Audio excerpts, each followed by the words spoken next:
rounding a corner, Scott noticed some damaged bark on a tree and thought that it looked unnatural. Concerned and curious, he turned around to go back and have a look. To his horror, he saw a mangled automobile back in the woods behind the damaged tree. Scott found a young mother dead in the car. Then he panicked when he saw an empty child booster seat.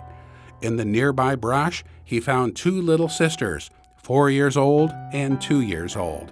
They had been there for more than 6 hours, but were still alive. We were on our way, Cray and I were on our way to work. We had boat work in Astoria. And on the way, we came up and there was a tree with a big gnash in it, you know. It was just out of place, but we didn't see anything else. You know, it kind of looked like if a deer was in rut and they had scraped it, but it was a big chunk made, and it was a little kind of high up for a bear or something, you know, and it was just way out of place. So we discussed it, and I was like, man, I got to go back and check it out, you know. He's like, all right, let's go. We went back, and on the way back, when we got to the area, we looked in and you could see a metal. It looked like a box, looked like almost a garbage can back there, big dumpster. It was around a curve, and instead of taking the curve, she fell asleep or whatever and just went straight. And yeah, the car had hit it, and the car was unrecognizable. It wasn't recognizable as a car. And just like I say, it looked like a dumpster with holes for windows.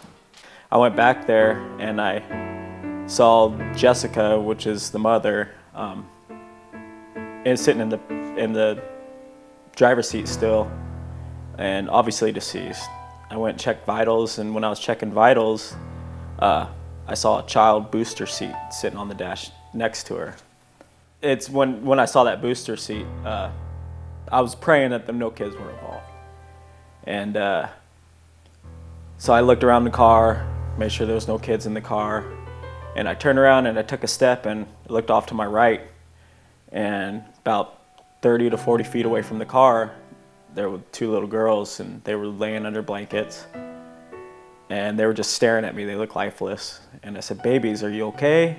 And the oldest one started crying and said, we're cold. The youngest was on the final stages of hypothermia. She wouldn't have made it. I would have gave her an hour and a half, 2 hours out there, and her system would have been shutting down. The oldest, she was still in pretty good shape, but still young, out there, cold, wet, you know.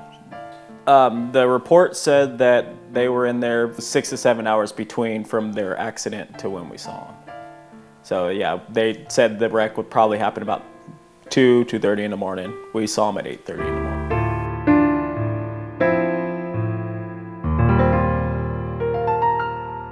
So I went over there and I took off my sweatshirt and I covered them up with my sweatshirt and tried to get the blankets over them and stuff the best I could without moving them.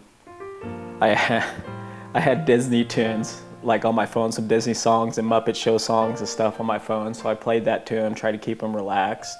The youngest one was pretty unresponsive. She was obviously really hypothermic. And ambulance arrived. We got them out of there, and the oldest daughter, she was actually not in too bad a shape, you know, a little bit of bruising and stuff.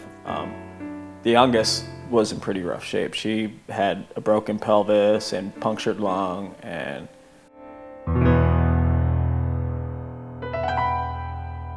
the grandfather, Jessica's father, got a hold of Cray and I, and they were having a rummage sale to help with pay the bills, you know, and stuff. And he called and asked if we'd like to come and meet the kids, and I was like, yes, I'd very much so would love to meet the kids. And Ari's the oldest one. She's up running around doing fine, and the youngest one still had a cast on her leg.